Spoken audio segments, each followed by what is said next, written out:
はい、毎度、大阪ジジイチャンネル、アクセスありがとうございます。本日は、ベンツ C230 エンジン内から、イオンガスということで、調べたところ、ベルトテンショナーからの異常が検出されました。エンジンは、黄色の M272 型です。ベルトテンショナー交換するにあたり、ガイドプーリーを、ついでに2つ、ファンベルト、取り替えたいと思います。では、ご覧ください。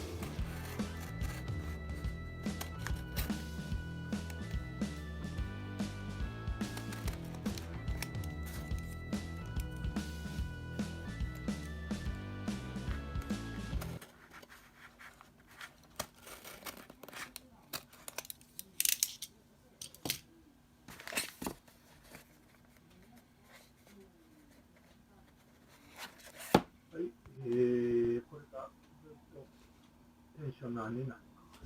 一番簡単です。これが、ファーストの、ガイドプール。こちらが、下側のガイドプールになります。最後に、ファンベルトになります。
静かになった。